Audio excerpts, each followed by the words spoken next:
नमस्कार यूट्यूब मंडळी, मी ताराबाई पवार माय होम मध्ये तुमचं मनापासून स्वागत आहे. तर चला, आज बनवायचा आहे गुढीपाडव्याचा स्वयंपाक. गुढीपाडव्याच्या खूप साऱ्या शुभेच्छा तुम्हाला.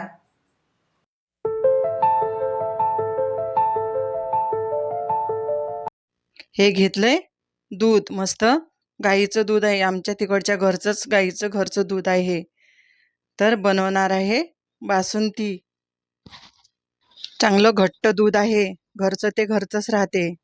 तर हे घेतले काजू बदाम पिस्ता, हे मिक्सरमध्ये बारीक करून घेतले. आणि हे घेतले केसर, केसरमध्ये दूध घालून ठेवलंय, रंग छान आलेला आहे. 1 वाटी घेतलंय दूध पावडर. तर हे चांगलं आपलं दूध आटत आहे. तर आटून आटून बघा कसं घट्ट झालंय मस्त. बिना पाण्याचं दूध असलं की लवकरच आटते दूध. कड्याला बघा किती मस्त अशी साय आलेली आहे. एवढं झालंय हे आटून आटून. 2 लिटर दूध आहे हे. याच्यामध्ये घालूया आपण आता 1 वाटी दूध पावडर. दूध पावडर घातली, हे गुठळ्या दिसतात, हे लगेच विरघळतात नंतर हलवून चम्मचनी. हे बघा कशा आटले. 1 वाटी घेतली साखर. खूप गोड नाही बनवायची आहे मला बासुंदी. हे ड्रायफ्रूटची आपली पावडर हे घातली. छान टेस्टी होते बासुंदी ही. गुढीपाडव्यानिमित्त चालू आहे स्वयंपाक. घाई चालू आहे, लग्नाला पण जायचं आहे. आणि वेलची पावडर घेतली. हे केसर घालून घेतलंय, रंग किती छान आले, केसरी कलर मस्त. हे आपलं आटले दूध. आता कॅरेमेल बनवायला घेऊया. हे घेतली 2-3 चमचे साखर घेतली. तर ही साखर विरघळताना हलवायची नाही, साखर अशीच हळूहळू होऊन द्यायची. साखर ही तशीच विरघळते. ही झाली कॅरेमेल, झालं आपलं तयार. हे घालताना लक्षात ठेवावं लागतं, कारण की उडायची भीती वाटतं. एकदम वरवर उडतं, भांडं मोठंच लागतं याला हे टाकताना. रंग बघा किती छान आलाय. आणि कॅरेमेल घातल्याने चव खूप छान लागते बासुंदीला. खूप टेस्टी होते बासुंदी.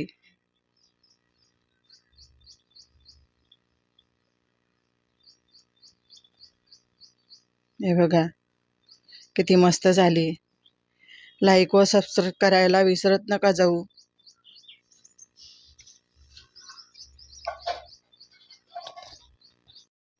हे घेतलंय पनीर. पनीर पण घरच्या दुधाचंच बनवलेलं आहे.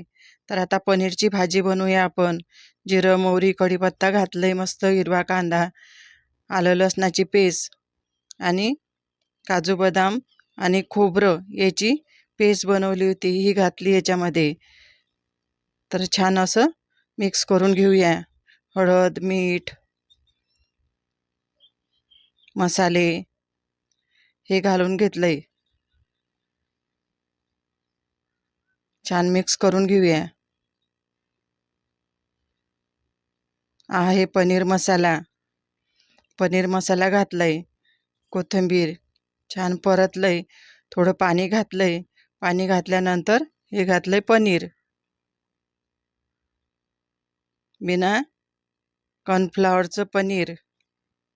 बाजारात मिळतं ते कॉर्नफ्लॉवर घालून मिळतं, पण हे मस्त ओरिजिनल पनीर झालंय आपलं घरचं. टेस्ट खूप छान लागते घरच्या पनीरची. रंग बघा किती मस्त झालाय. झाली आपली पनीरची भाजी तयार. आता बनवून घेऊया पुऱ्या.